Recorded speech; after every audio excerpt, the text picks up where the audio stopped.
Jadi negara yang mempunyai tingkat pertumbuhan rendah itu cenderung memang masuk dalam kategori miskin.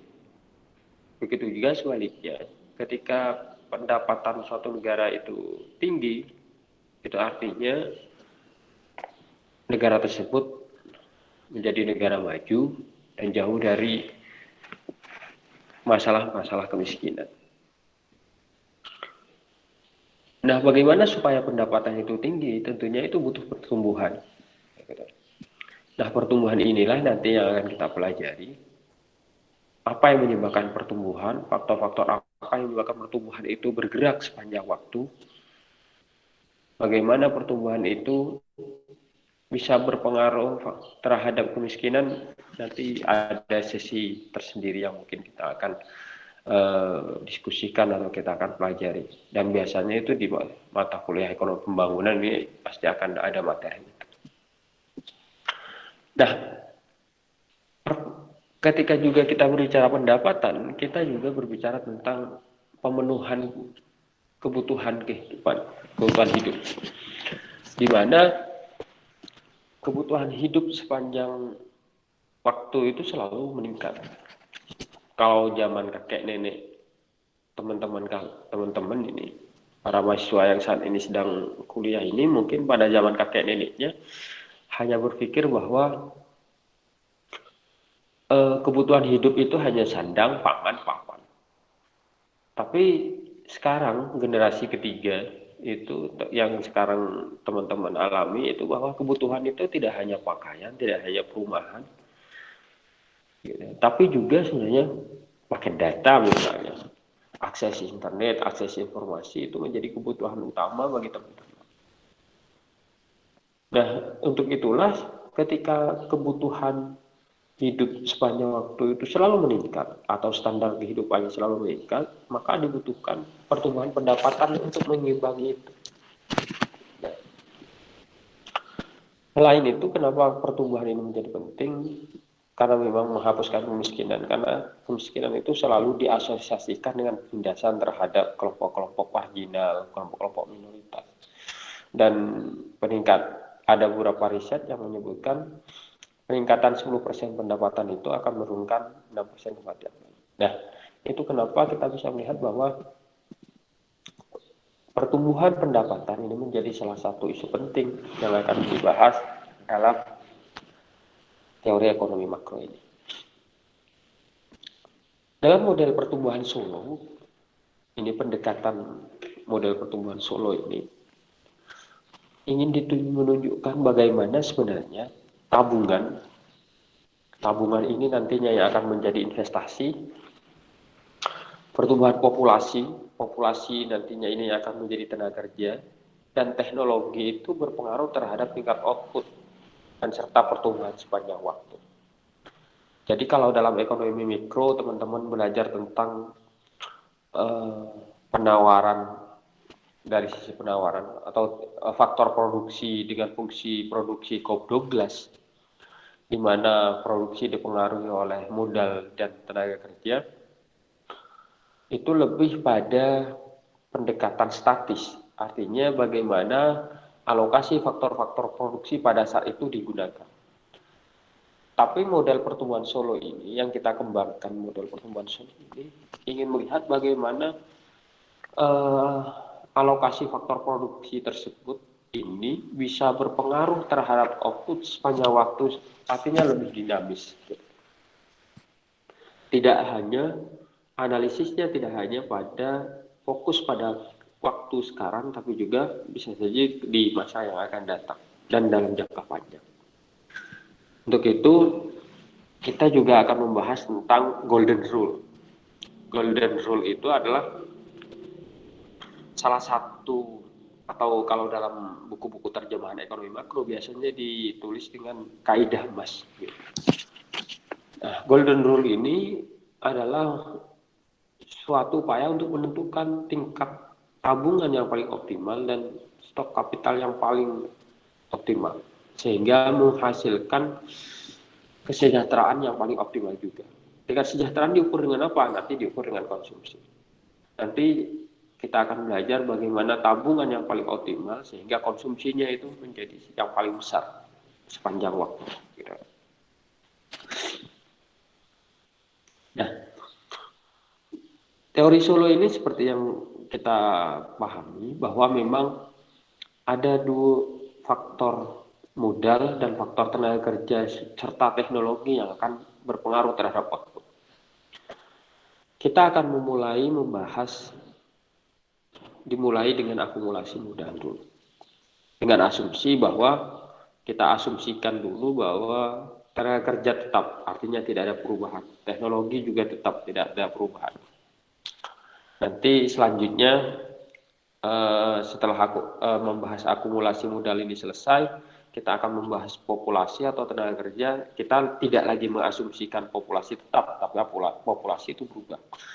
Tapi ketika kita membahas tentang akumulasi modal, kita mengasumsikan bahwa tenaga kerja tetap, artinya tidak ada perubahan. Nah, kita akan mulai dari pendekatan permintaan dan penawaran barang. Artinya kita ingin melihat apa faktor-faktor yang menentukan banyaknya output, sehingga bagaimana output itu bisa dialokasikan. Faktor-faktor itu adalah faktor produksi tentunya. Nah, penawaran barang, kita akan memulai dari kurva penawaran. Kurva penawaran barang atau dari sisi penawaran, menurut model Solo itu bahwa output itu tergantung pada persediaan modal dan angkatan kerja. Jadi seberapa besar ketersediaan modal dan seberapa besar ketersediaan angkatan kerja itu akan berpengaruh terhadap output. Nah, kita akan memulai dari fungsi penawaran barang dan fungsi produksinya. Nah, ini adalah fungsi Cobb-Douglas. Kita akan mulai dari ini, teman. Dari fungsi Cobb-Douglas ini, di mana Y atau output itu merupakan fungsi daripada kapital, di dalam ini modal, dan labor atau tenaga kerja. L itu adalah labor atau tenaga kerja. Nah, asumsi fungsi produksinya itu adalah asumsi constant rate to scale. Artinya apa asumsi constant rate to scale ini? Artinya adalah bahwa ketika penambahan kapital sebesar Z, itu akan mengakibatkan penambahan sebesar Z juga, penambahan output sebesar Z juga. Ketika ada penambahan labor sebesar Z, ini, maka ada penambahan kapital juga penambahan output sebesar Z. Nah, itu yang dimanakan sebagai constant return to scale, skala pengembalian konstan.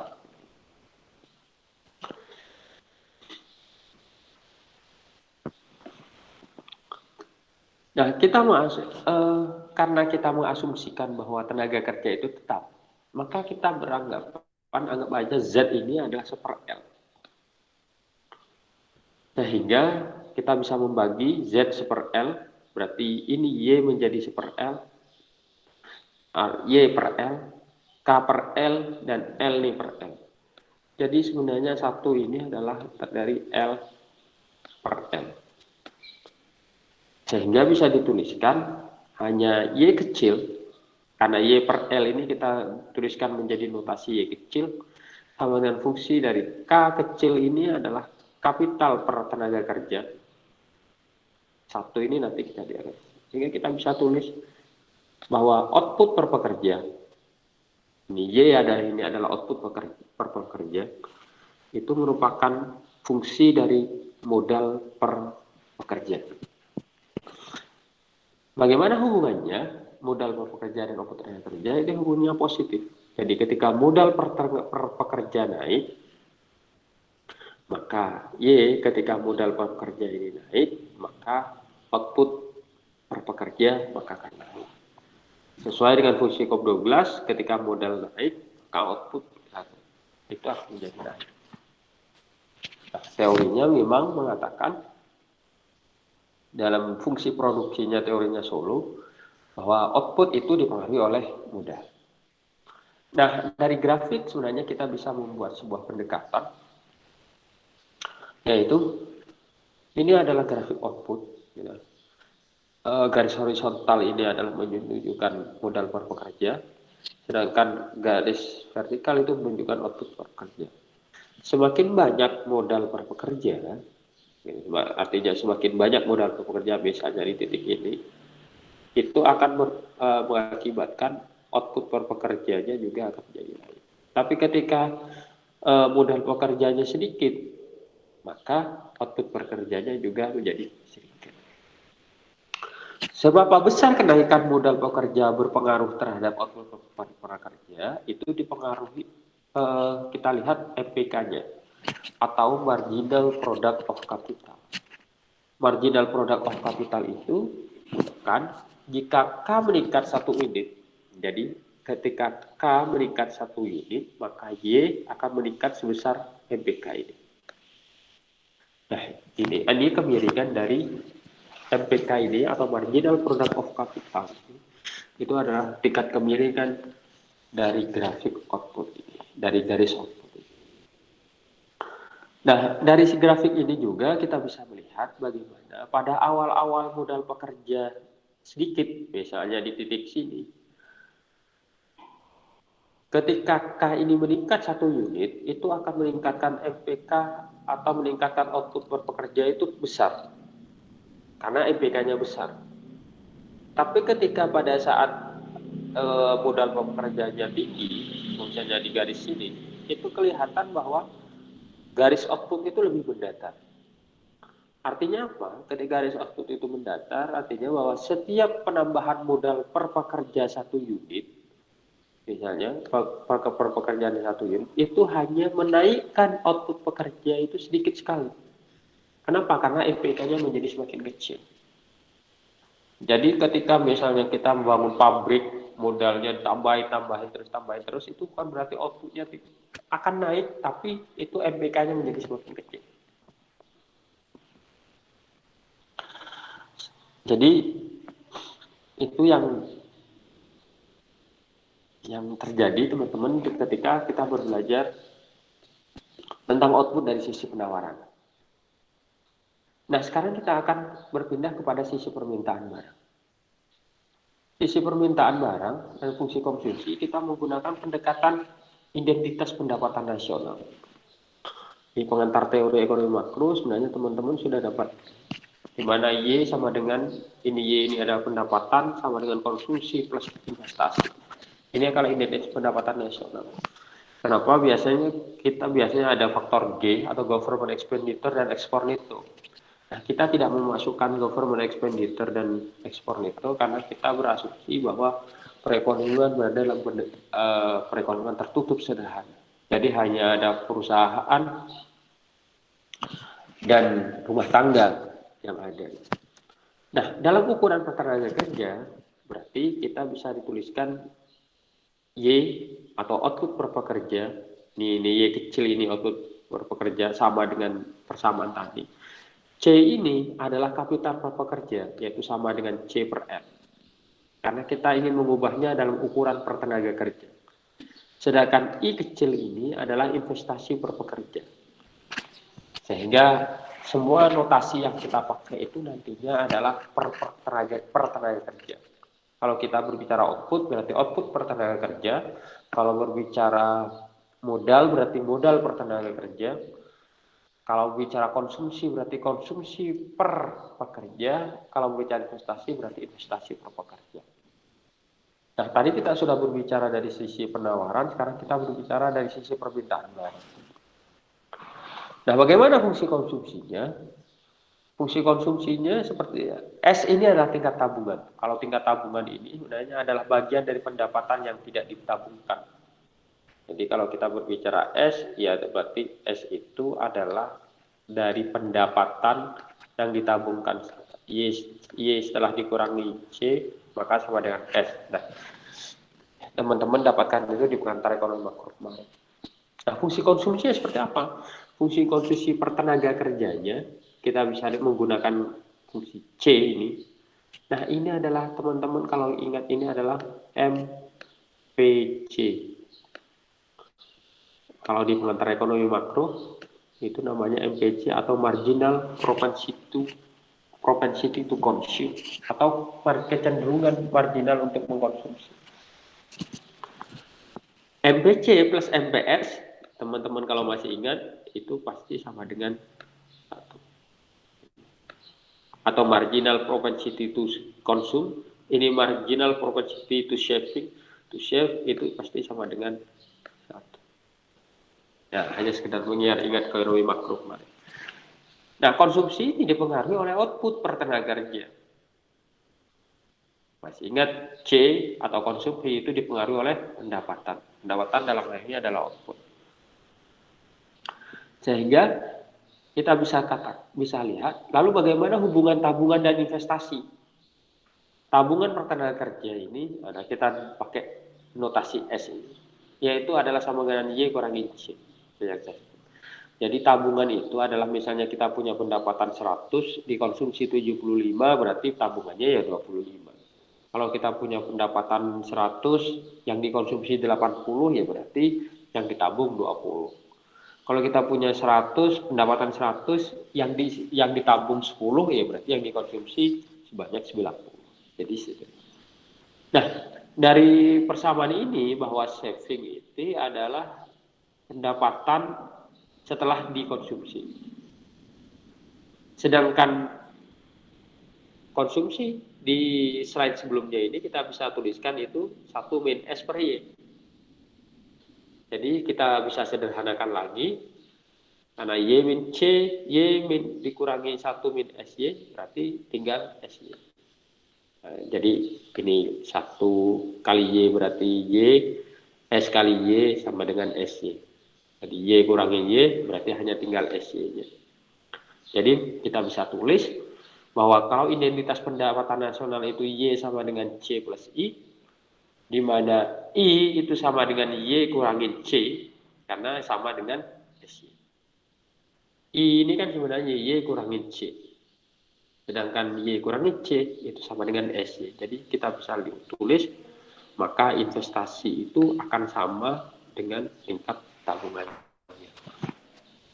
Jadi kalau dalam pengantar ekonomi makro, teman-teman belajar tentang pendekatan ISLM. IS itu adalah investasi, S itu adalah saving. Itu anggapannya adalah investasi dan saving itu adalah sama. Dan SY itu sendiri bisa ditulis menjadi S fungsi daripada K. Kenapa? Karena Y ini atau Y sendiri itu adalah fungsi dari kapital atau modal per pekerja. Jadi bisa ditulis S fungsi daripada, nah ini kan sama dengan Y. Nah, dari sini kita bisa lihat sudah ketemu tentang tingkat dari sisi permintaan barang. Secara grafik kita bisa lihat bagaimana hubungan modal per pekerja terhadap output per pekerja. Karena saya tuliskan lagi bahwa output itu dipengaruhi oleh modal pekerja. Nah, bagaimana tabungan sendiri? Tabungan ini juga dipengaruhi oleh modal per pekerja. Karena sebelumnya teman-teman bisa lihat I sama dengan SY sama dengan S fungsi daripada ini fungsi daripada H. Jadi mau tidak mau kita juga bisa katakan bahwa sebenarnya tabungan ini, S ini juga fungsi dari modal per pekerja. Jadi semakin tinggi modal per pekerja, maka tabungan akan menjadi naik.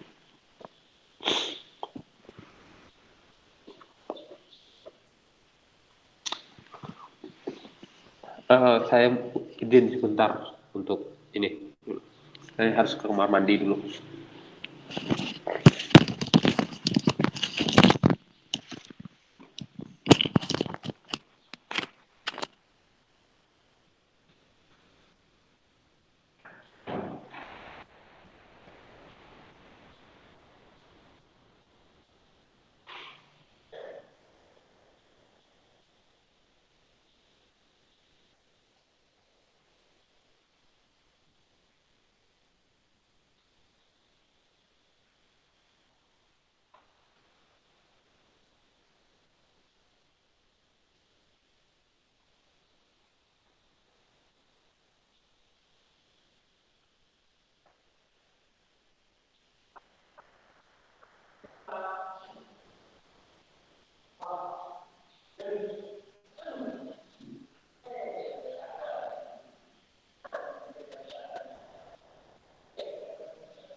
Oke, teman-teman, mohon maaf, saya agak sedikit flu.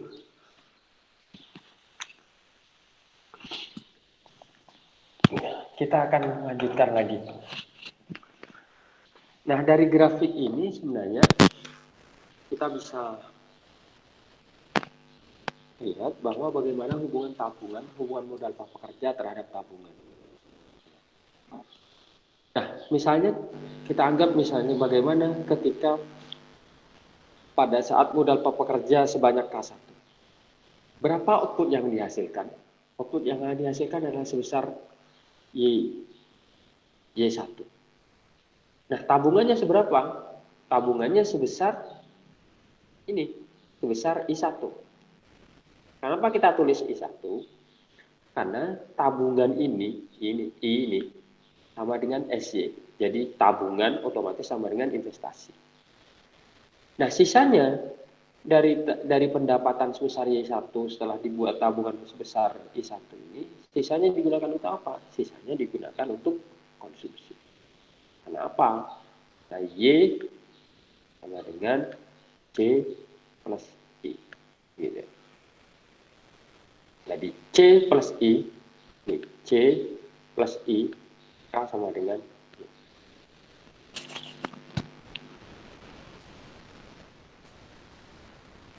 Alhamdulillah ya Allah. Alhamdulillah ya Allah.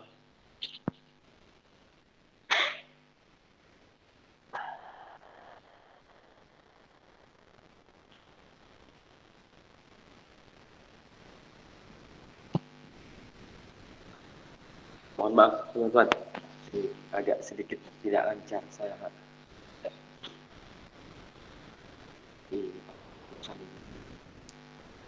Nah, karena kita belajar tentang kapital, kita juga belajar tentang depresiasi. Depresiasi itu adalah penyusutan, yaitu bagian dari stok kapital yang menyusut setiap periode. Misalnya kita mempunyai pabrik seharga 100 juta, misalnya kita bangun pabrik tahu lah gitu, atau pabrik tahu. Kita bangun gedung seharga 100 juta. Diasumsikan bahwa nanti setelah 25 tahun, gedung yang seharga 100 juta itu pasti akan roboh dan tidak bisa dipakai lagi. Itu artinya apa? Artinya bahwa setiap tahun itu harga bangunan yang seharga 100 juta itu setiap tahun itu menyusut. Sedikit demi sedikit itu akan semakin menurun. Nah, itulah yang dinamakan sebagai tingkat depresiasi. Kalau umur harga gedung tersebut 100 juta, sedangkan usianya gedung diperkirakan 25 tahun, berarti setiap tahunnya ya berarti menyusut sebesar 4 tahun. Sehingga pada tahun ke-25 harga gedung tersebut menjadi nol. Kenapa katakan nol? Ya karena udah tidak bisa dipakai lagi. Nah, kita menggunakan notasi lambda untuk mengukur tingkat depresiasi dari kapital tersebut. Dan secara grafik kita bisa melihat bahwa depresiasi ini setiap ada tambahan modal per pekerja, itu maka akan terjadi depresiasi per pekerja sebesar lambda ini. Jadi ketika misalnya modal per pekerja naik, otomatis depresiasi per pekerjanya akan naik. Sehingga grafik dari depresiasinya itu adalah seperti ini, teman-teman. Jadi mengarah ke atas. Jadi setiap modal ada tambahan modal per pekerja 1 unit itu akan mengakibatkan depresiasi per pekerja sebanyak lambda ini. Itu kalau tadi dalam fungsi produksi itu adalah MPK-nya atau tingkat kepemilikannya. Slope ya. Kalau biasa kalau dalam ilmu ekonomi tingkat kepemilikan itu dikatakan slope. Nah, kembali lagi kepada teorinya Solow bahwa sebenarnya output itu dipengaruhi oleh akumulasi kapital. Jadi bagaimana akumulasi kapital ini bisa bertambah agar supaya outputnya bertambah. Ini yang menjadi topik bahasan dari teori pertumbuhannya Solow. Ya. Nah, cara menambah kapital itu dengan cara investasi. Nah, sedangkan depresiasi itu membuat stok kapital kita menjadi lebih kecil. Nah, teman-teman harus bisa membedakan istilah modal dan investasi. Investasi itu lebih kepada flow atau aliran. Sedangkan kapital itu lebih pada stok atau modal itu lebih pada cenderung pada stok. Jadi kalau saya memaknai itu biasanya kalau saya mencontohkan itu begini. Kita anggap ini ada bak mandi, ini ada keran air, ya, ini kan ada keran air. Nah, investasi ini aliran air yang ke sini nih, yang ke kamar mandi ini. Itu kita namakan investasi karena ini flow aliran air. Nah, air yang tertampung di bak mandi inilah yang kita namakan sebagai kapital. Sedangkan depresiasi itu mungkin rembesan atau air yang menguap dari sini. Karena itu akan mengurangi kapital. Secara sederhana, ketika tidak ada tambahan air yang mensuplai bak mandi ini, sedikit demi sedikit atau lambat laun, air yang ada di bak mandi itu akan menjadi berkurang. Begitu juga misalnya ketika tidak ada tambahan investasi terhadap kapital, investasi baru terhadap kapital, maka kapital ini, stok kapital itu lambat laun akan berkurang karena adanya depresiasi. Nah, depresiasi ini anggap kebocoran ini yang kita tandai dengan lambda. Nah, gambar ini hanya sekedar mengilustrasikan bagaimana hubungan antara investasi, kapital, dan depresiasi. Artinya apa? Agar supaya kapital ini naik, terjadi akumulasi kapital, mau tidak mau investasi itu harus lebih besar daripada depresiasinya. Jadi aliran investasi baru itu lebih besar daripada depresiasi. Kalau kita bisa lihat kan ini perubahan dalam stok kapital ini, itu sama dengan investasi dikurangi depresiasi. Kalau investasinya lebih besar dari depresiasi, berarti delta kapitalnya itu adalah positif. Jadi, tapi kalau investasinya lebih kecil daripada depresiasi, misalnya ini lebih kecil, investasinya lebih kecil dari depresiasi, maka ininya menjadi negatif. Artinya apa? Artinya stok kapitalnya itu menjadi semakin berkurang. Nah, dari sini sebenarnya kita bisa melihat jika I di sini nih sama dengan di persamaan yang sebelumnya, I itu adalah sama dengan tabungan yang merupakan kali fungsi output per kapita, maka kita bisa menuliskan notasi ini itu sama seperti ini. Kenapa? Karena tabungan ini adalah sama dengan investasi itu sendiri. Ini kurang jauh. Nah, dari persamaan inilah kita bisa melihat bagaimana kondisi steady state. Minggu kemarin saya sudah sampaikan apa itu kondisi steady state, yaitu kondisi mapan. Yaitu adalah titik equilibrium dalam jangka panjang di mana tidak ada perubahan, tidak ada kenaikan atau tidak ada keturunan. Tidak ada nilai penurunan. Nah, kalau kita berbicara akumulasi kapital dalam kondisi steady state, berarti tidak ada penambahan stok kapital. Itu artinya apa? Artinya berarti investasi itu sama dengan depresiasi, berarti delta K-nya ini menjadi sama dengan 0. Nah, kita bisa lihat. Jadi kondisi steady state itu terjadi ketika investasi ini itu hanya cukup untuk menutupi depresiasi. Jadi kalau misalnya investasinya depresiasinya 10, investasi barunya 10, ya berarti delta K-nya sama dengan 0. Nah, ketika delta K sama dengan 0 atau kita katakan modal pertenaga kerjanya itu adalah konstan, yang mungkin, nah kita akan tandai dengan K bintang ini, itu berarti kapital pertenaga kerja steady state, itu yang dinamakan kondisi steady state capital stock atau stok modal dalam kondisi mapan. Artinya bahwa pada saat titik K inilah sebenarnya, K bintang inilah, di situ tidak ada perubahan atau tidak ada penambahan modal lagi. Modalnya tidak bertambah atau modalnya tidak berkurang, karena di situ adalah kondisi mapan atau kondisi equilibrium dalam jangka panjang. Kok bisa muncul steady state itu? Nah, kita bisa jelaskan dengan bantuan grafik, teman-teman. Ini adalah modal pekerja, di sini investasi dan depresiasi. Seperti yang kita lihat, investasi itu atau sama dengan tabungan itu adalah fungsi daripada S, fungsi daripada modal per pekerja. Jadi semakin tinggi modal per pekerjanya, maka investasinya semakin naik. Depresiasi ini juga, depresiasi itu juga dipengaruhi modal per pekerja. Semakin tinggi modal per pekerjanya, depresiasinya juga akan semakin tinggi. Nah, kita sebut aja misalnya, ini adalah titik nolnya, di titik K ini, di titik K bintang, atau K steady state. Seperti yang kita pahami, kondisi steady state itu adalah kondisi di mana ketika tidak ada perubahan kapital per pekerja atau konstan nilai delta K-nya.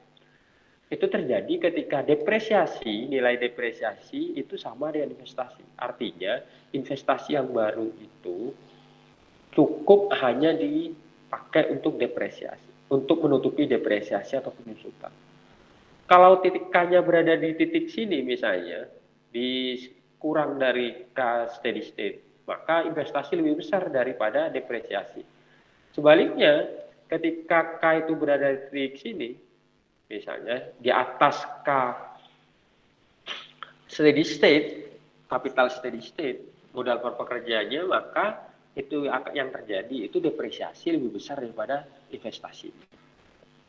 Nah, kita bisa melihat titik potong antara depresiasi dan investasi itu artinya bahwa nilai investasi itu sama dengan depresiasi.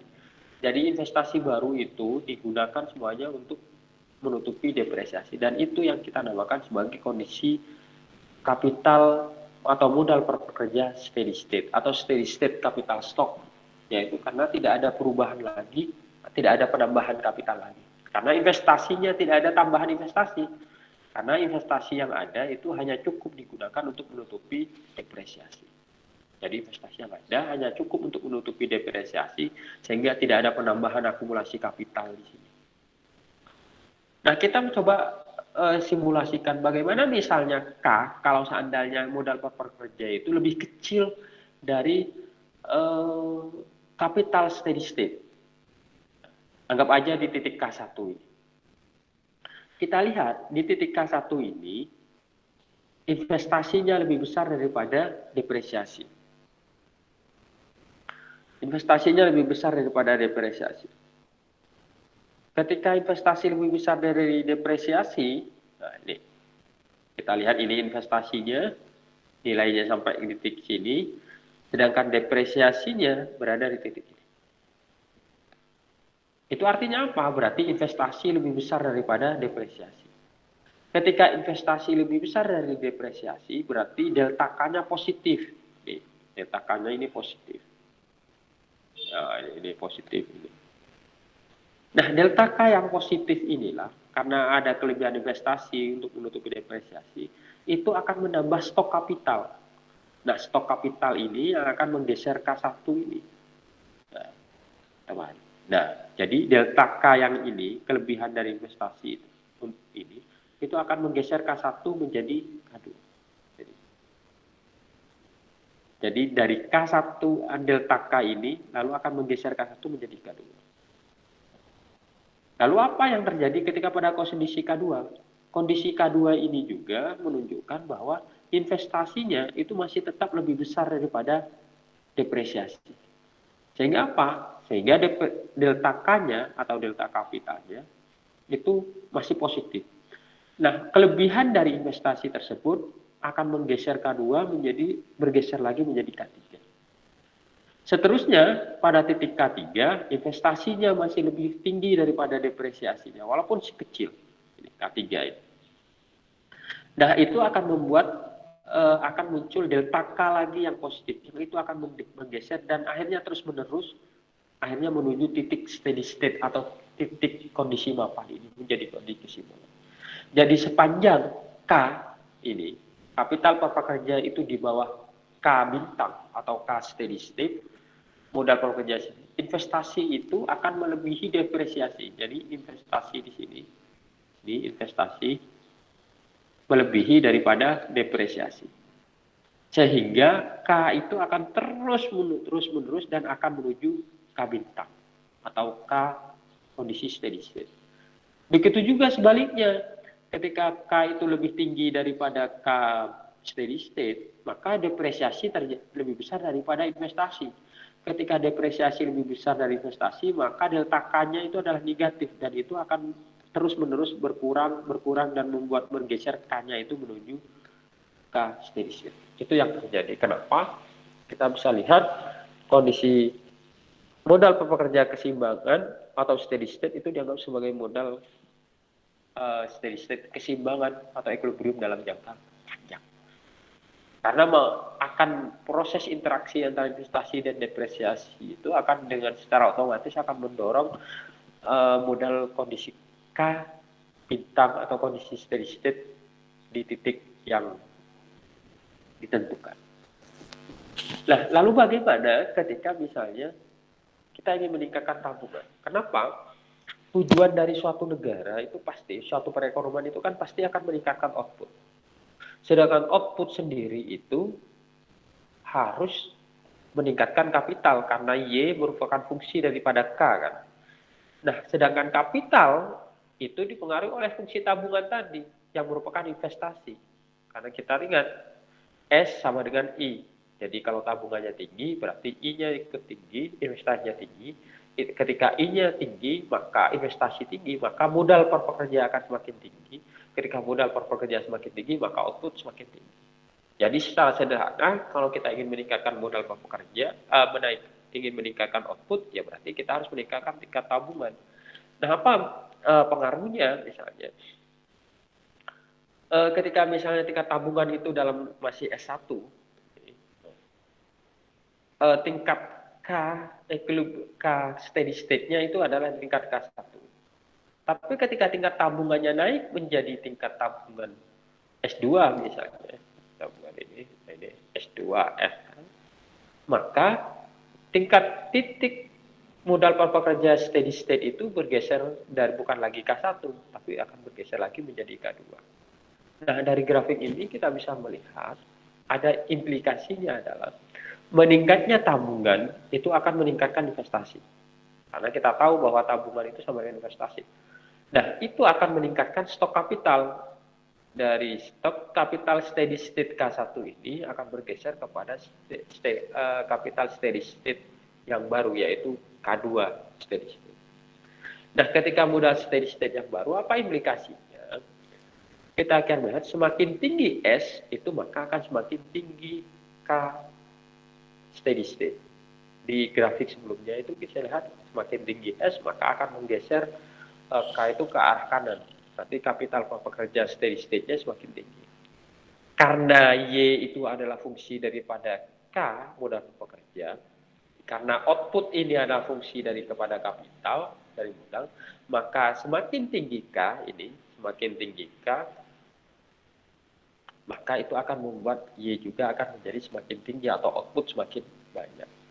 Dari sini kita bisa melihat, dapat disimpulkan, Solo memprediksi bahwa negara-negara yang mempunyai tingkat investasi tinggi, tingkat tabungan yang tinggi, itu mempunyai kecenderungan akan mengalami tingkat modal dan pendapatan pertenaganya yang lebih tinggi dalam jangka panjang.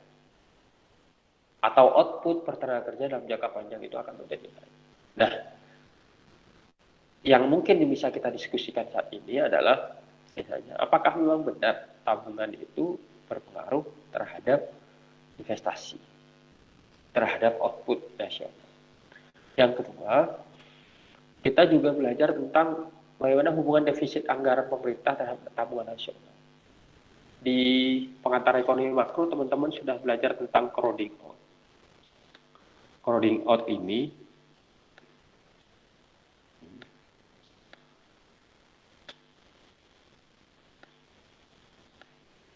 out ini adalah ketika misalnya defisit anggaran pemerintah itu akan semakin menggerus tabungan nasional.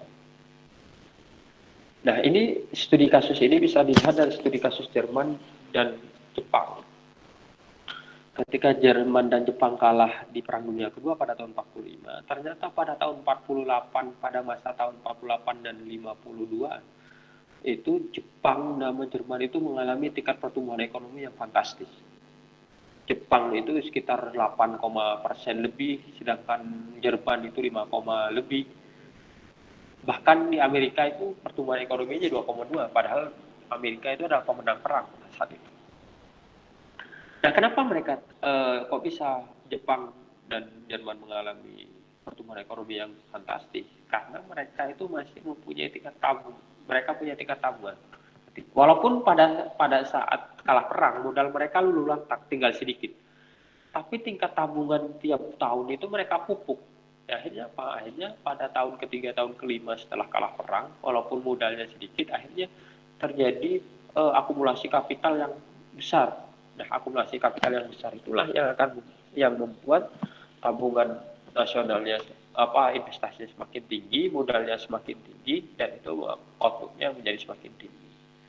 Nah, berbanding misalnya kita juga bisa bandingkan dengan Indonesia. Kenapa Indonesia yang merdeka pada tahun 45, misalnya anggap aja titik tolaknya sama-sama tahun 45, tapi pada tahun 50 Indonesia masih kesulitan utang, 55 juga masih, itu pemerintah sampai pada saat itu terjadi mengalami defisit anggaran pemerintah yang sangat besar sekali.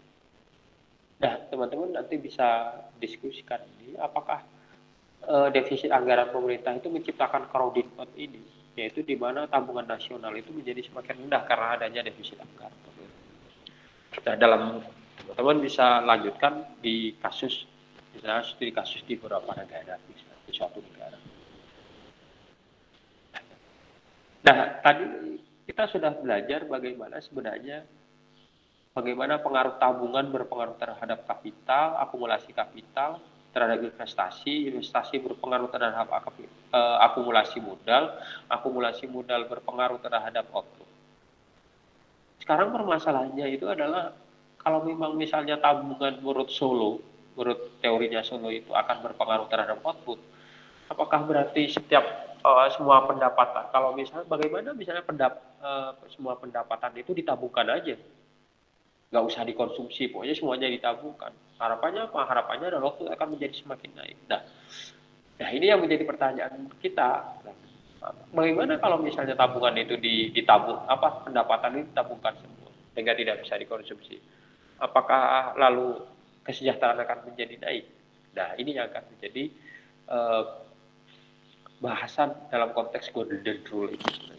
Artinya golden rule itu ingin melihat sebenarnya seberapa banyak tingkat tabungan yang paling optimal yang bisa mensejahterakan perekonomian.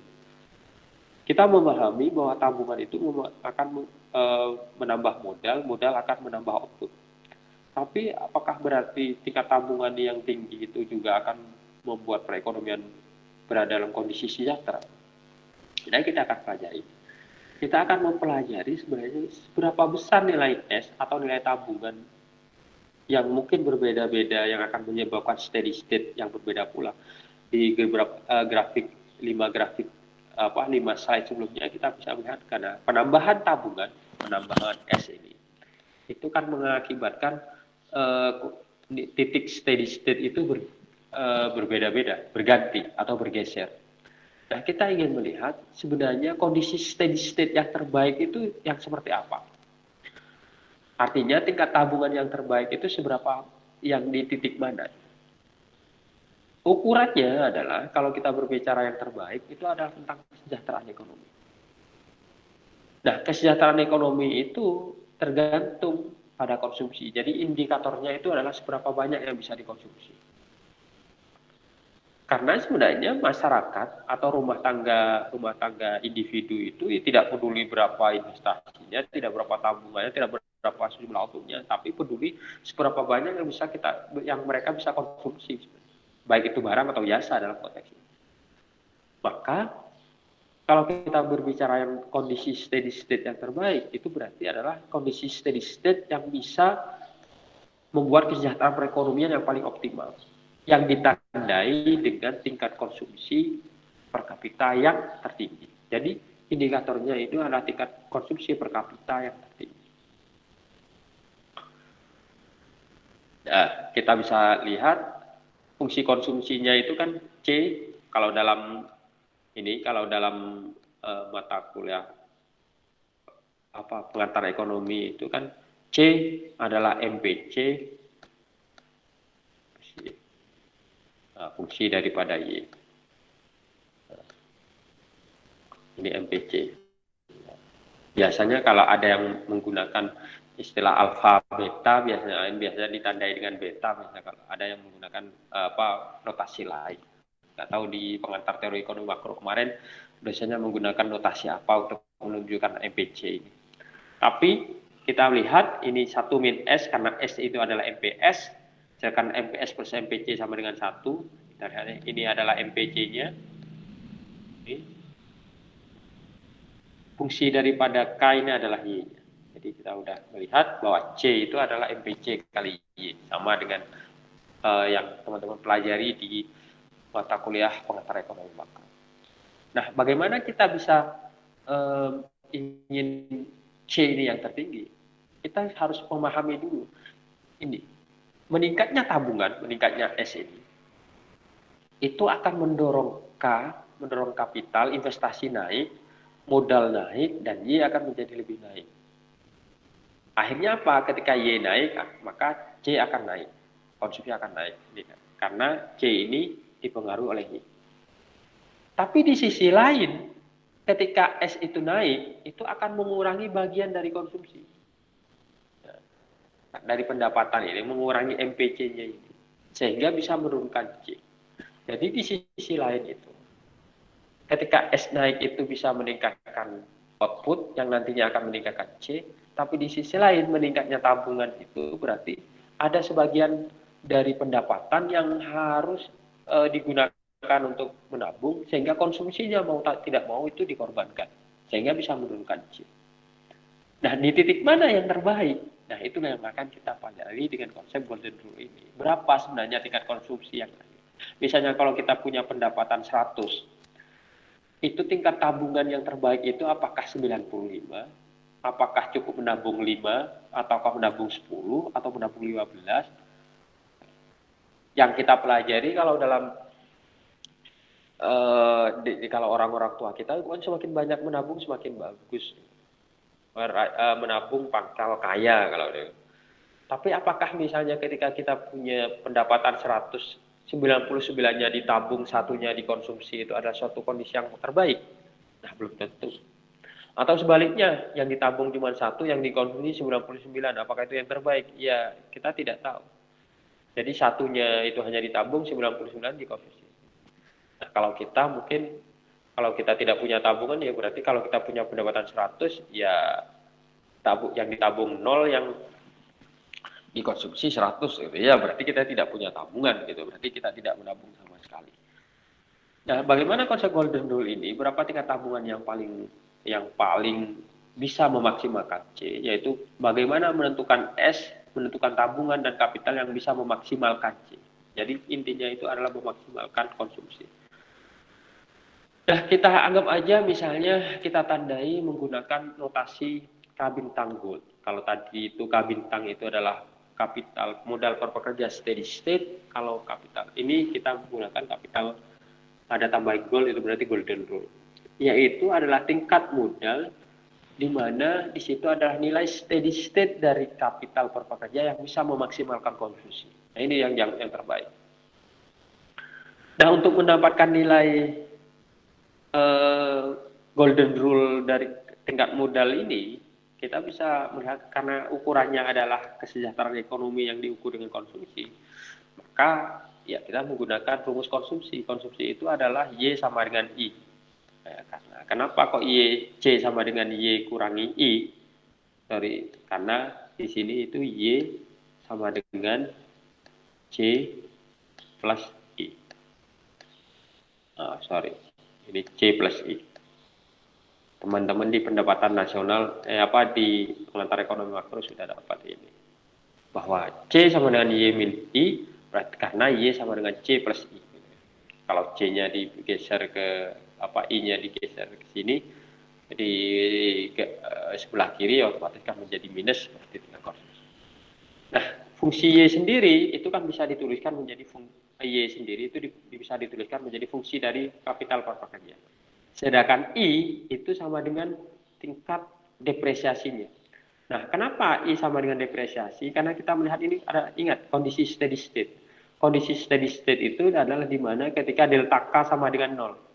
Kalau delta K sama dengan 0, otomatis I ini adalah sama dengan delta K. Kenapa? Karena dalam kondisi steady state ini, delta K itu sama dengan 0. Otomatis tinggal I sama dengan lambda K atau depresiasi K. Jadi sebenarnya kita bisa tulis di sini dalam kondisi steady state golden rule, berarti I investasi itu sama dengan depresiasinya. Karena dalam kondisi steady state tidak ada pertambahan modal atau tidak ada pengurangan modal. Nah, secara grafik misalnya kita bisa lihat ini, teman-teman. Ini adalah garis depresiasinya, ini adalah garis outputnya, nah, gitu kan. Nah, seberapa besar sebenarnya tingkat ke golden rule-nya, tingkat kapital golden rule-nya. Kalau di sini ini adalah tingkat golden rule-nya, berarti kita coba lihat bagaimana kalau tingkat golden rule di sini. Ingat ketentuannya, kapital modal prakerja golden rule itu terjadi ketika tingkat konsumsi yang terbaik, yang paling optimal, yang terbanyak. Nah, pada saat di titik sini, kapital sini, outputnya adalah sebesar di titik ini, output. Karena ini adalah garis output, ini garis output. Nah, kita bisa melihat dari persamaan sebelum slide ini, kita bisa melihat bahwa dikurangi oleh investasi. Sedangkan investasi itu sama dengan depresiasi. Maka ini adalah tingkat depresiasinya. Karena depresiasi ini sama dengan investasi. Ketika rumusnya tadi kan sebenarnya Y sama dengan, bukan Y, tapi C sama dengan Y kurangi I. Di mana Y di sini, I ini sama dengan lambda. Jadi kalau kita pengen tahu berapa konsumsinya, berarti ya Y kurangin I, berarti ini dikurangi. Nah, inilah yang kita namakan jumlah konsumsinya. Nah, kenapa ini dikatakan sebagai kondisi golden rule? Karena pada saat ini kita akan mencari titik di mana jarak antara ini, fungsi output ini, dengan lambda yang paling besar. Jadi jarak dari sini ini yang paling besar. Nah, kita bisa melihat dari grafik ini, di titik di sinilah sebenarnya titik golden rule ini adalah jarak yang paling besar. Kalau di titik ini misalnya, anggap aja misalnya, apakah di sini adalah titik golden rule? Bukan. Karena pada titik ini konsumsinya hanya sekian, berarti lebih kecil daripada titik ini. Atau misalnya, apakah di sini ketika kapital yang sangat tinggi, golden rule-nya? Ternyata bukan juga. Kenapa? Karena tingkat konsumsinya sedikit sekali di sini. Masih lebih besar ini. Jadi tingkat konsumsinya lebih besar. Nah, di sinilah yang kita namakan, di titik inilah tingkat konsumsi yang paling besar yang kita namakan berarti tingkat kesejahteraannya yang paling optimal. Yaitu karena diukur dengan tingkat konsumsi yang paling tinggi. Nah, secara grafik bisa dijelaskan karena C ini adalah Y kurangi I atau kurangin depresiasi. Ada yang terbesar di mana slope atau kemiringan fungsi produksi, ini kan fungsi produksinya, slope-nya, kemiringannya di titik ini adalah sama dengan tingkat kemiringan depresiasi. Jadi kalau kita tarik garis lurus, tingkat kemiringan ini adalah sejajar dengan tingkat kemiringan. Nah, kalau di sini ini kan tingkat kemiringannya harus gini, berarti tidak sejajar. Kalau di sini tingkat kemiringannya seperti ini, berarti tidak sejajar. Nah, di titik inilah sejajar antara slope kemiringan fungsi produksi ini sejajar dengan tingkat kemiringan depresiasi. Nah, dari sinilah sebenarnya kita bisa mengukur, berarti inilah kondisi golden rule yang atau kondisi di mana tingkat kapital steady state yang terbaik, karena disitulah menghasilkan tingkat konsumsi yang paling tinggi, yang itu berarti tingkat kesejahteraan ekonomi suatu negara menjadi yang paling tinggi. Nah, selama menuju transisi menuju golden rule ini sebenarnya tidak serta-merta steady state itu akan menuju kondisi golden rule secara otomatis. Maka dari itu memang diperlukan suatu kebijakan agar supaya bagaimana tingkat tabungan itu bisa mendorong tingkat kapital menuju tingkat golden rule tersebut. Nah, makanya diperlukan pembuatan diperlukan kebijakan untuk itu. Siapa yang bisa membuat kebijakan? Ya berarti pembuat kebijakan, decision maker. Kalau dalam sini misalnya dalam ilmu pemerintah bukan sebagai pembuat kebijakan, supaya melakukan penyesuaian terhadap atau melakukan terhadap tabungan. Sehingga penyesuaian dari tabungan tersebut itu nanti akan mengarah kepada steady state dengan tingkat konsumsi yang paling tinggi, yang lebih tinggi. Di mana kondisi steady state kapital yang paling tinggi, maka otomatis dalam ini pembuat kebijakan itu harus bisa melakukan penyesuaian terhadap tingkat tabungannya. Nah, selama terjadi penyesuaian tersebut, itu maka tingkat konsumsi itu memang akan berubah-ubah. Nah, kita punya dua skenario. Misalnya, ketika suatu negara atau dalam satu perekonomian itu terlalu banyak modal, dan skenario yang kedua itu ketika misalnya perekonomian itu sedikit modal. Pada saat perekonomian berada terlalu banyak modal, misalnya begini, ini adalah waktu teman-teman ya. Jadi yang ini adalah waktu. Anggap aja ini titik tolaknya, starting point-nya. Pada saat starting point di sini itu perekonomian itu banyak modal, ini banyak. Ini adalah pendapatannya, ini adalah tingkat konsumsinya. Apa yang bisa dilakukan oleh pembuat kebijakan agar supaya golden rule-nya atau tercapai golden rule di mana tingkat konsumsi menjadi semakin naik. Untuk mencapai itu berarti pemerintah atau pembuat kebijakan itu tinggal menaikkan konsumsinya.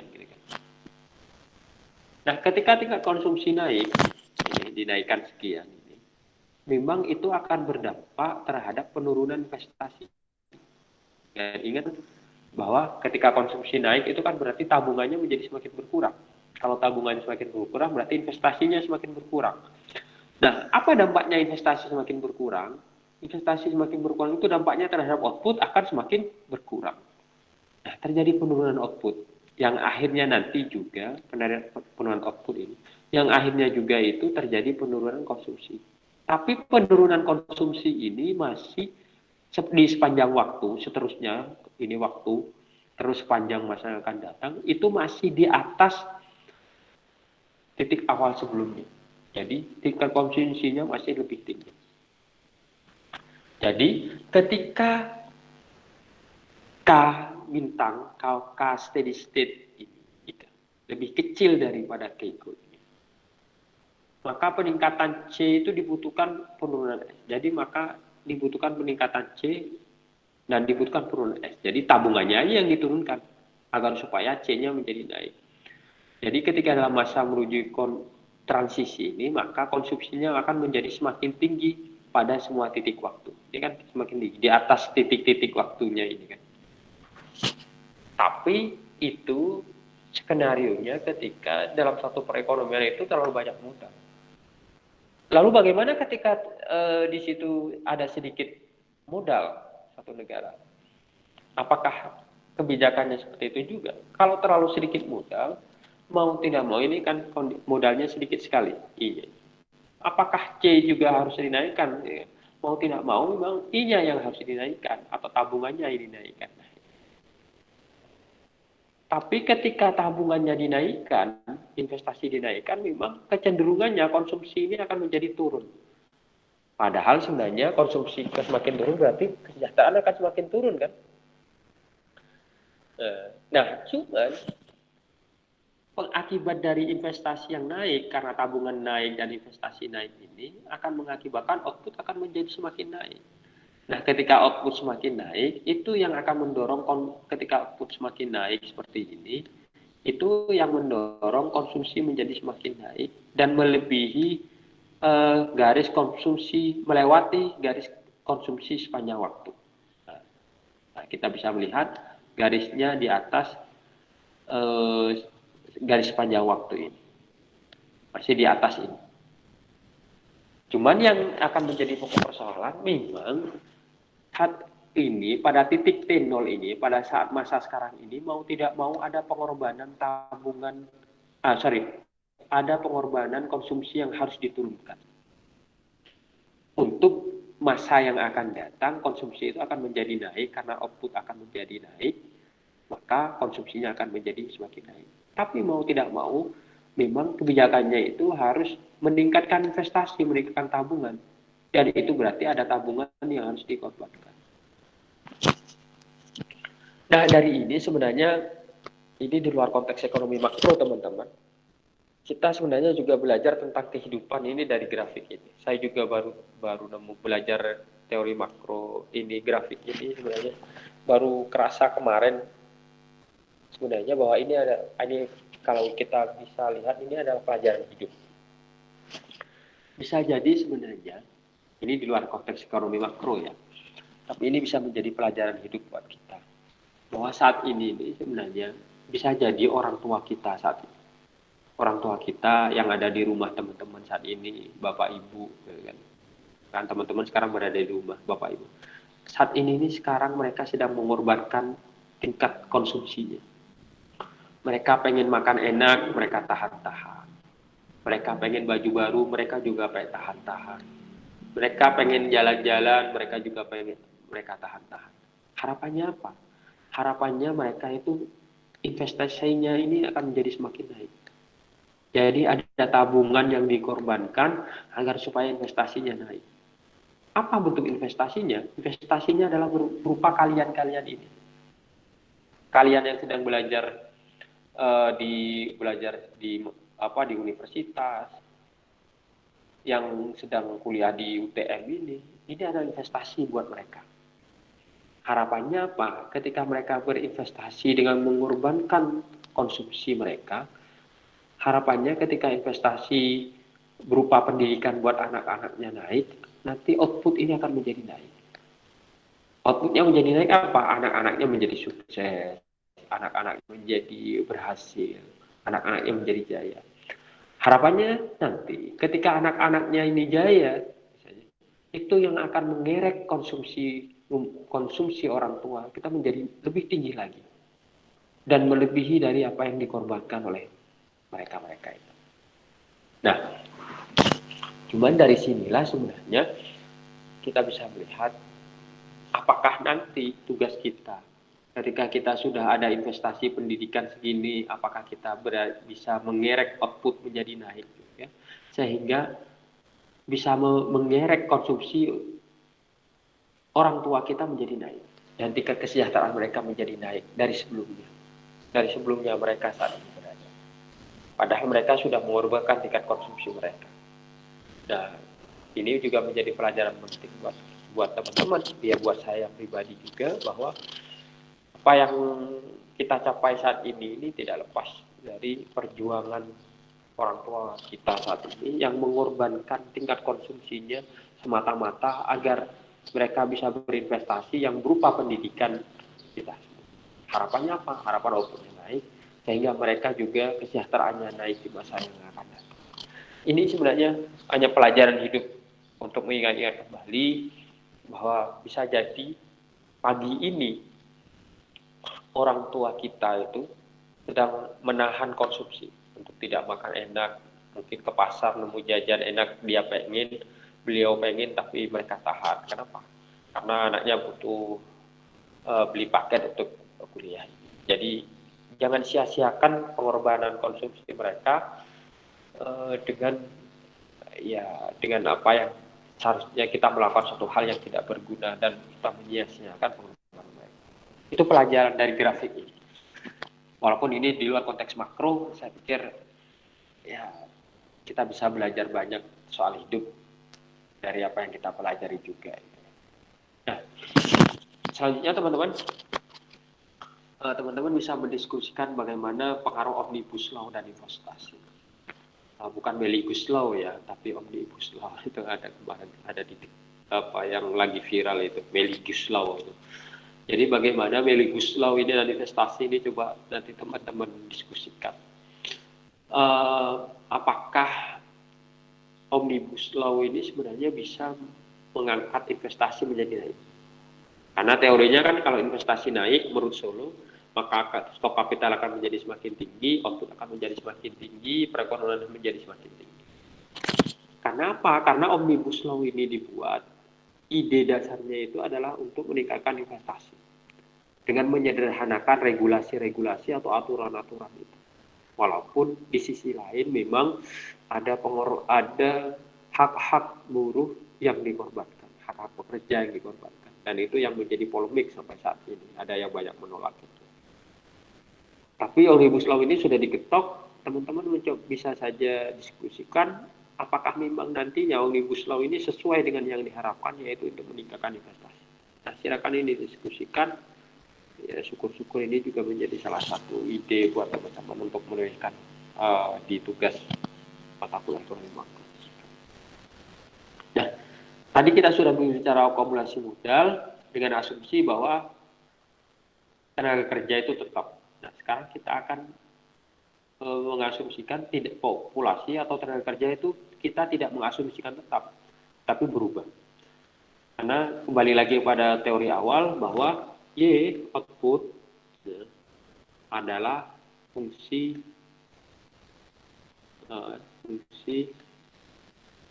daripada A dan lebar. Tadi ketika kita membahas tentang akumulasi modal, kita mengasumsikan L ini adalah tetap. Nah, saat ini kita sudah berbicara tentang pertumbuhan populasi, maka kita mengasumsikan L ini sudah bisa berubah dengan tetap menggunakan model ini. Yang berbeda asumsinya aja.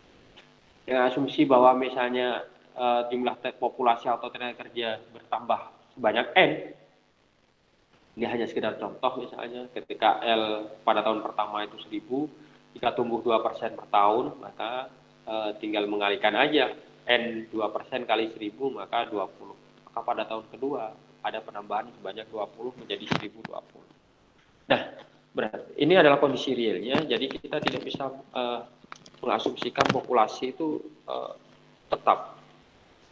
Sehingga kita mengasumsikan sekarang itu populasi berubah. Nah, kita mengenal istilah break-even investment. Lalu, berapa investasi yang seharusnya dikucurkan atau ditambah? Sekali lagi tadi, investasi itu kan aliran untuk menutupi depresiasi.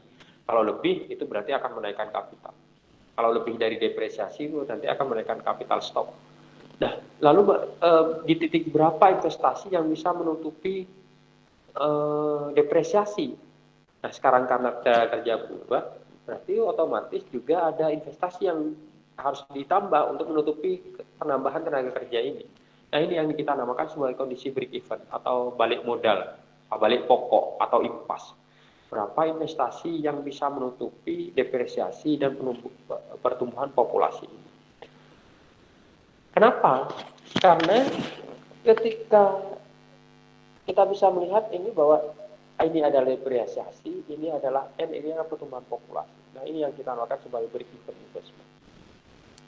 Kenapa butuh break-even investment? Karena memang investasi baru ini nantinya digunakan untuk menutupi depresiasi. Sudah kita bahas ya, clear. Jadi kalau investasinya sama dengan depresiasi, itu berarti adalah pada saat kondisi steady state.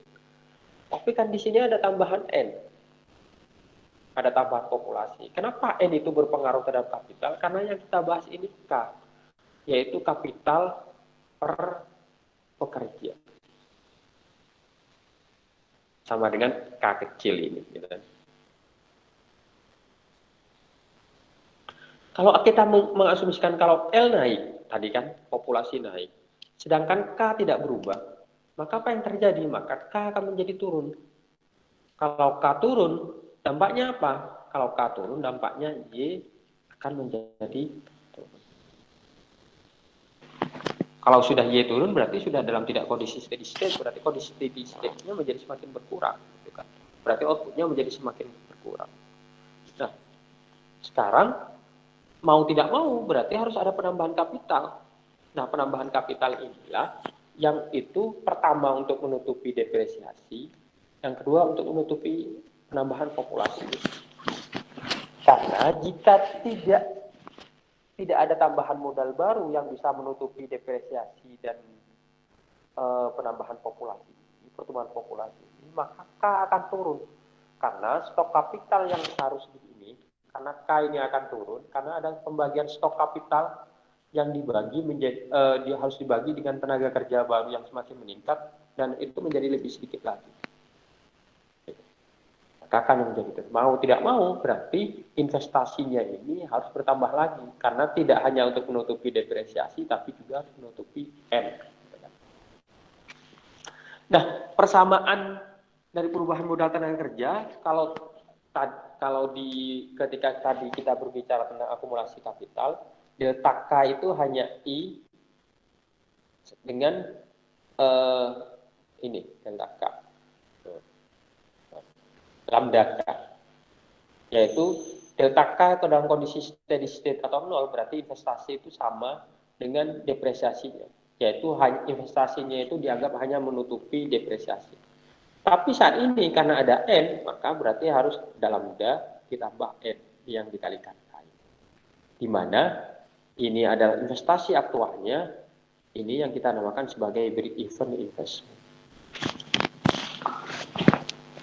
Nah, dari secara grafik kita bisa melihat bahwa kita ingat tadi bahwa garis depresiasi itu tidak hanya lambda kali K, tapi lambda plus NK, karena ada break-even investment ini, ada sektor populasi. Karena sekarang kita tidak mengasumsikan populasi tetap. Nah, apa yang terjadi misalnya ketika ini tabungan? Misalnya awalnya K steady state-nya itu berada di titik ini, KBK. Kenapa? Karena K steady state ini adalah ketika tabungan sama dengan depresiasi. Karena ketika investasi sama dengan depresiasi. Tapi apa yang terjadi misalnya ketika ada penambahan N, dengan asumsi depresiasi tidak berubah, investasi tidak berubah. Apa yang terjadi misalnya ketika ada penambahan N? Apa akibat dari pertumbuhan populasi? Sama misalnya. Ini adalah kondisi steady state awal, kita tulis K1. Apa yang terjadi ketika ada penambahan N? Misalnya awalnya itu N1. Sekarang kalau bertambah menjadi lambda plus N2, N2-nya bertambah, itu akan bergeser garis break-even investment-nya itu bergeser ke kiri. Dampaknya apa? Dampaknya titik equilibrium juga akan bergeser, yang akan menggeser K1 menjadi K2. Dari sini, implikasi yang bisa kita lihat, ternyata meningkatnya N itu akan meningkatkan break-even investment. Jadi meningkatnya N, ini akan meningkatkan break-even investment, dan itu yang akan mengakibatkan K bergeser dari K1 menjadi K2. Implikasinya apa? Prediksinya, maka semakin tinggi N itu berarti menurunkan K. Nah, menurunnya K ini, maka akan menurunnya ini. Jadi, secara garis besar, dari teorinya Solow ini kita bisa menyimpulkan, apabila suatu negara dengan tingkat pertumbuhan populasi tinggi, itu mempunyai kecenderungan tingkat pendapatan atau tingkat outputnya dalam jangka panjang itu menjadi rendah. Kenapa? Karena N itu menurunkan K, sedangkan K itu menurunkan menurunnya K itu akan mengakibatkan menurunnya Y. Jadi implikasi ini, dan itu sesuai dengan beberapa riset, itu seperti risetnya Summers itu. Riset Summers itu menunjukkan bagaimana hubungan antara tingkat pertumbuhan populasi dengan tingkat pendapatan per kapita. Semakin tinggi pertumbuhan populasinya, maka tingkat pendapatan per kapitanya juga semakin tinggi. Itu misalnya dialami oleh negara Luxembourg, Italia, Belgia. Tapi di sisi lain, semakin tinggi tingkat pertumbuhan populasinya, maka tingkat pendapatan per kapitanya menjadi semakin rendah. Misalnya Pantai Gading, ada di negara-negara Afrika, ada seperti itu. Walaupun sebenarnya ada beberapa variasi juga. Misalnya di Israel itu, menurut penelitiannya Summers itu, tingkat pertumbuhan populasinya tinggi, tapi tingkat pendapatan per kapita tetap juga tinggi juga. Nah, itu juga dari variasi data tersebut itu menunjukkan bahwa sebenarnya tingkat populasi itu bukan satu-satunya faktor yang bisa mempengaruhi tingkat pertumbuhan ekonomi. Tapi paling tidak dari teorinya Solow itu kita bisa tunjukkan bahwa semakin tinggi populasi yang tidak diiringi dengan tambahan kapital atau modal atau investasi baru, itu akan membuat kecenderungan tingkat kapital akan menjadi semakin turun, sehingga output per pekerja juga akan menjadi semakin turun. Dan dalam jangka panjang, maka kesejahteraan juga akan menjadi semakin rendah. Jadi ada kecenderungan bahwa negara-negara yang punya tingkat pertumbuhan tinggi, tingkat pertumbuhan populasi tinggi itu, maka negara tersebut itu berada dalam garis kemiskinan. Itu kenapa misalnya ekonom-ekonom itu tetap merekomendasikan suatu negara itu terjadi bukan pembatasan ya, tapi pengelolaan populasi, manajemen populasi. Di Indonesia misalnya dengan keluarga berencana, di mana dulu karena tingkat populasi kita kuat, tinggi sekali pertumbuhannya, maka ada program keluarga berencana di mana 2 anak cukup. Jadi satu keluarga itu hanya 2 anak. Lalu itu mungkin di Cina bahkan itu lebih ekstrim lagi, di mana untuk membatasi populasi, pertumbuhan populasi, pemerintah Cina itu menetapkan kebijakan yang totaliter, di mana satu keluarga itu cukup 1 anak. Jadi kalau ada suami istri, berarti yang bisa mereka bisa punya anak hanya cukup 1 aja. Tidak boleh lebih dari 1. Karena ada konsekuensinya kalau di sini. Nah, dari sinilah sebenarnya teman-teman kita bisa melihat bahwa apakah teori Solow ini mungkin bagi ini kita belajar tentang golden rule dulu, nanti kita masuk ke diskusi. Misalnya, nah lalu bagaimana golden rule-nya sekarang? Nah, kalau tadi ketika berbicara sama kita menggunakan identitas pendapatan nasional ini. Cuman kalau tadi ketika hanya kita berbicara akumulasi modal karena populasi dianggap tetap itu hanya I sama dengan lambda, maka sekarang itu adalah I harus sama dengan break even investment ini. Break even investment ini adalah lambda ditambah pertumbuhan populasi, depresiasi ditambah pertumbuhan populasi dikalikan K. Itu saja. Nah, jadi konsumsi maksimal itu terjadi ketika MPK atau marginal product of capital itu sama dengan lambda plus N. Atau secara sederhana golden rule steady state itu terjadi ketika marginal product of capital bersih. Marginal product of capital bersih itu adalah marginal product of capital setelah dikurangi depresiasi sama dengan N. Jadi N ini masih masih tidak masalah sebenarnya.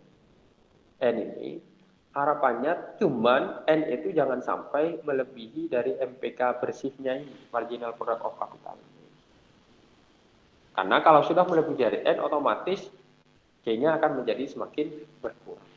Berarti secara ekonomi menjadi semakin. Nah, yang mungkin bisa kita diskusikan memang apakah populasi itu menjadi beban bagi perekonomian. Yang kedua, kalau tadi penelitiannya Summers itu mengatakan bahwa ada kecenderungan tingkat populasi yang tinggi, tingkat pertumbuhan populasi yang tinggi itu akan berpengaruh terhadap tingkat pendapatan per kapita yang tinggi. Cuman pertanyaan yang lebih mendalam lagi itu apakah memang pendapatan yang berpengaruh terhadap populasi atau populasi yang berpengaruh terhadap pendapatan? Artinya kalau populasinya tinggi itu akan mengakibatkan pendapatannya rendah.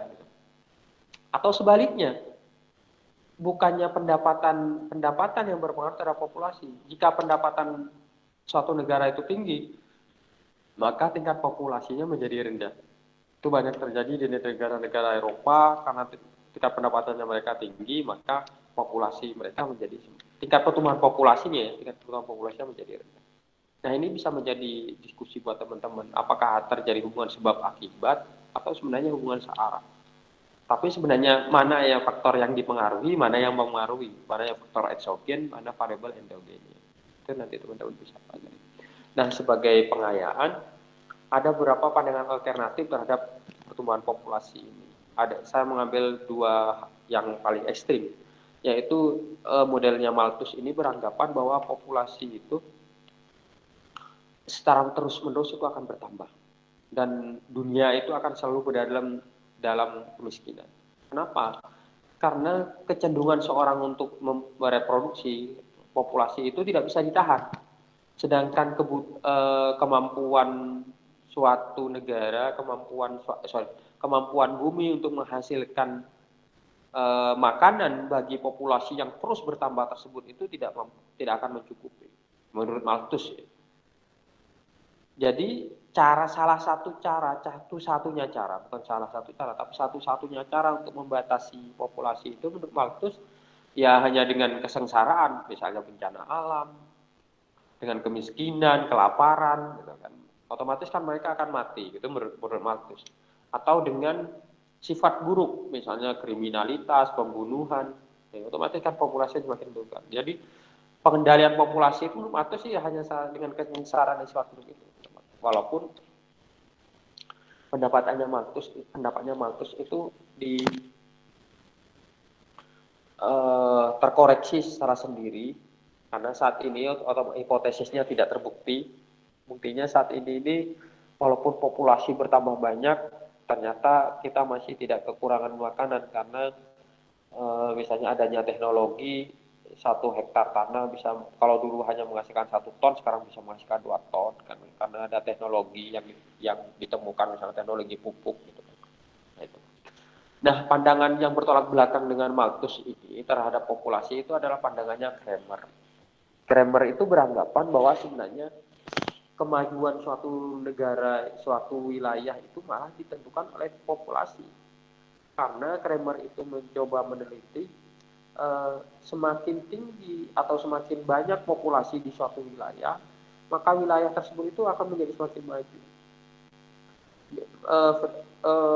Kramer itu misalnya mencontohkan dulu itu yang suku Aztec, suku Maya yang dianggap sebagai penemu teknologi itu, malah mereka dengan penduduk yang banyak, tapi dibandingkan dengan suku di Pulau Flinders, Pulau Flinders itu adalah pulau kecil antara Australia dan Tasmania kayaknya gitu. Bahkan dari Pulau Flinders itu tidak ada kontribusi penemuan baru, teknologi baru, karena memang populasinya kecil. Nah, kenapa kok bisa penduduk yang banyak itu merupakan kunci dari kemajuan ekonomi, kata Kramer? Karena dengan penduduk yang banyak itu nanti akan muncul penemuan-penemuan baru, penemu barunya, ilmuwan barunya, teknik baru, mesin-mesin baru, yang itu akan berkontribusi terhadap inovasi dan teknologi. Dan buktinya, kata Kramer, walaupun tingkat pertumbuhan populasi dunia itu naik meningkat itu, tapi pertumbuhan ekonomi juga meningkat seiring dengan tingkat pertumbuhan populasi. Itu ada pandangan yang bertolak belakang antara Malthus dan Kramer. Nah, itu yang bisa saya jelaskan, teman-teman. Agak sedikit tidak optimal, saya agak flu sih sebenarnya sedikit. Mungkin ada yang ditanyakan?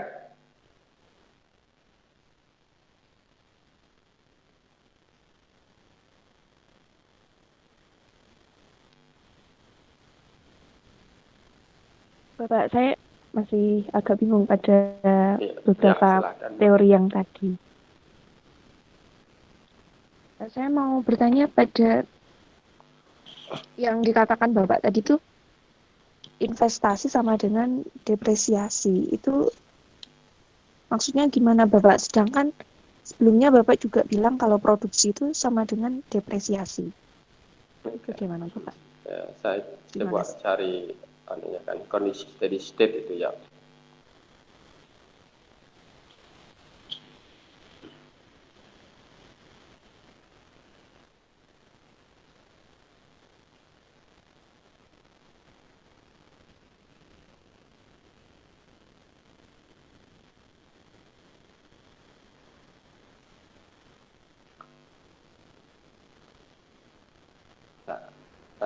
Saya share Mbak Usfatun.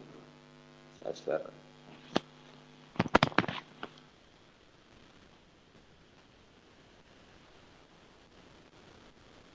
Nah, kondisi investasi sama dengan depresiasi itu artinya apa? Investasi sama dengan depresiasi itu terjadi ketika itu berada dalam kondisi steady state atau kondisi mapan. Kondisi mapan itu adalah kondisi di mana akumulasi kapital itu kan tidak naik atau berkurang. Jadi ingat-ingat dulu apa definisinya. Steady state atau kondisi steady state itu adalah kondisi equilibrium jangka panjang di mana tidak ada perubahan variabel di situ. Kalau kita bicara tentang akumulasi kapital steady state, berarti di mana titik modal pada titik mapan, itu berarti titik modalnya itu berada titik equilibrium yang tidak akan mengalami kenaikan atau tidak mengalami pengurangan. Karena itu titik equilibrium jangka panjang. Nah, kalau berarti delta K-nya kalau kita tandai delta K, ini berarti delta K-nya itu adalah 0. Karena tidak ada perubahan kan. Nah, kalau delta K itu sama dengan 0, kita bisa artikan bahwa investasi yang ada, yang masuk, investasi baru itu hanya cukup atau sama dengan depresiasinya. Depresiasi itu kan pasti keniscayaan. Jadi setiap kapital itu pasti akan ada depresiasinya. Untuk itu, untuk menutupi depresiasi kan butuh investasi. Nah, ketika investasinya sama dengan depresiasi, berarti delta K-nya kan sama dengan 0 kan? Nah, delta K yang sama dengan 0 inilah yang kita namakan sebagai kondisi steady state. Yaitu jika investasi hanya cukup untuk menutupi depresiasi, maka modal pertenaga kerja delta K-nya ini, modal pertenaga kerjanya ini sama dengan 0. Jadi kalau saya contohkan misalnya, ini kan investasi, ini investasi. Investasinya misalnya 50. Nah, depresiasinya 50. Nah, berarti delta K-nya kan sama dengan 0. Maka kita bisa katakan bahwa pada saat delta K atau kita katakan steady state capital stock ini delta K-nya sama dengan 0 atau konstan atau tidak ada perubahan yang kita namakan sebagai kondisi steady state, kondisi dalam jangka panjang, maka ketika delta K-nya itu ada 0, itu berarti investasi itu akan sama dengan depresiasi. Seperti itu. Pak Uswato. Ada yang iya Bapak, terus bagaimana? Ya sudah, terus bagaimana dengan hubungan investasi dan produksi itu, Bapak? Oke. Hubungan investasi dan produksi kita akan bisa melihat di sini. Oke, saya balik lagi ke awal.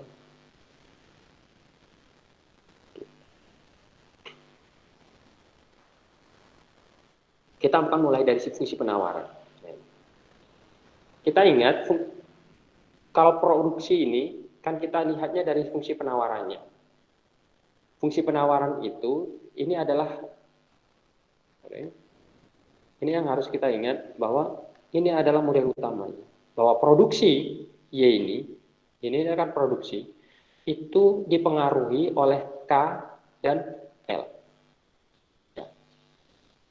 Berarti produksi ini dipengaruhi oleh K dan L.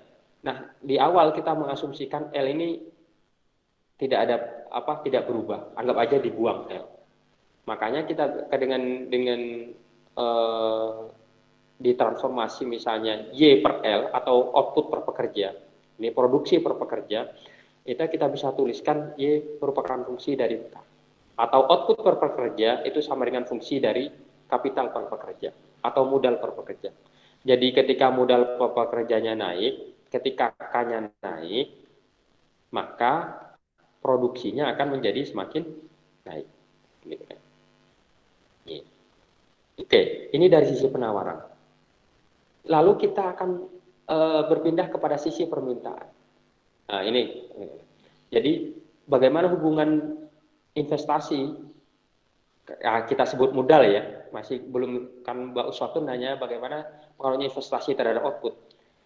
Sekarang ini kita masih berbicara modal. Nah, modal ini akan berpengaruh terhadap output. Karena apa rumusnya? Karena Y sama dengan fungsi daripada K. Jadi ketika K-nya naik, maka produksinya akan menjadi naik. Ini dari sisi penawaran, fungsi penawaran. Oke, titik ini semoga bisa dipahami oleh teman-teman. Kita masih berbicara modal. Nah, lalu bagaimana hubungannya dengan investasi? Nah, kita juga harus belajar dari sisi permintaan ini. Nah, ini identitas pendapatan nasional yang harus kita pelajari. Di mana C ini, pendapatan ini sebenarnya adalah tambahan dari konsumsi dan investasi. Lalu bagaimana hubungan konsumsi investasi dengan kapital? Nah, kita harus belajar dengan tabungan dulu. Bahwa tabungan itu sebenarnya adalah pendapatan yang tidak dikonsumsi. Jadi tabungan ini kan adalah sebenarnya pendapatan yang tidak dikonsumsi. Istilahnya kalau secara sederhana, kalau kita punya pendapatan 100 yang dikonsumsi 70, berarti tabungannya akan 30. Kalau di pengantar ekonomi makro, teman-teman, kan di sebelah kiri biasanya Y, ada persamaan Y sama dengan C plus I. Ada Y sama dengan C plus S. Ini kan sebenarnya bisa dituliskan juga bahwa Y sama dengan C plus S. Lalu berapa S-nya? Ya tinggal C dipindah ke sini, berarti Y kurangin C, kan seperti ini. Nah, dari persamaan ini sebenarnya, persamaan dua ini, barang kalau di pengantar ekonomi makro, kita bisa tuliskan kayak gini kan. C plus I di sisi kiri sama dengan C plus S. Nah, kalau kita ini C-nya dicoret, C-nya dicoret, maka I otomatis sama dengan S. Jadi dipahami bahwa investasi itu diperoleh dari tabungan. Tabungan itu diperoleh dari pendapatan yang tidak dikonsumsi. Lalu kita sudah pahami investasi itu diperoleh dari mana? Investasi diperoleh dari tabungan. Lalu bagaimana hubungannya investasi dengan kapital? Nah, kita akan belajar ini. Kalau bagaimana hubungannya investasi dengan kapital? Kita sudah belajar depresiasi, maka ini yang benar. Investasi itu adalah flow, aliran. Kalau tadi saya contohkan itu adalah kayak keran air. Sedangkan kapital atau modal itu adalah stoknya, adalah bag airnya.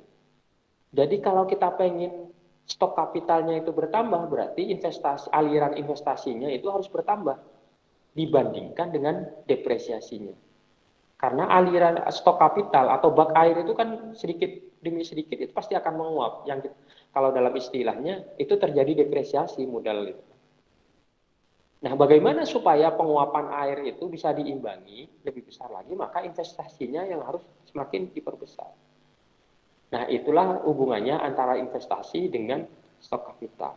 Investasi inilah yang akan meningkatkan stok kapital. Sedangkan investasi ini diperoleh dari tabungan, dari saving. Jadi, saving itu akan menciptakan investasi, investasi itu akan memperbanyak stok kapital. Stok kapital itu nantinya yang akan semakin besar. Karena ada rumusnya tadi itu bahwa Y sama dengan fungsi daripada K atau kapital. Oke? Sampai titik ini bisa dipahami? Iya, Pak. Sudah mulai saya pahami.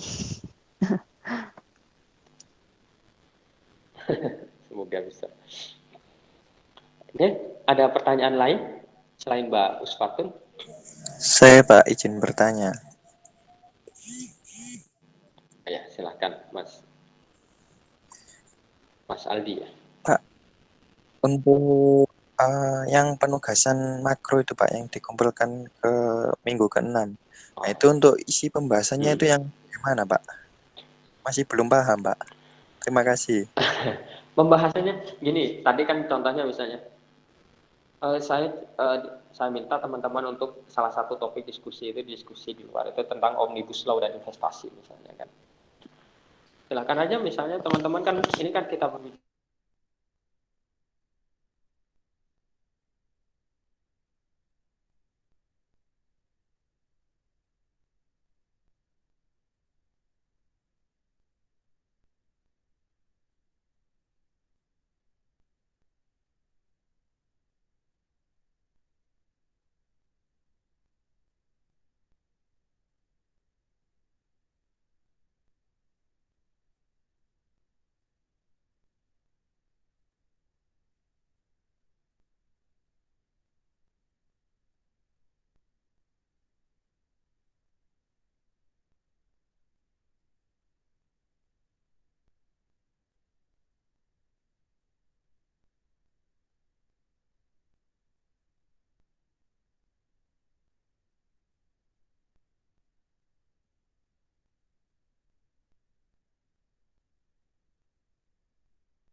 Rek nggak keluar ta, bapaknya baterainya habis.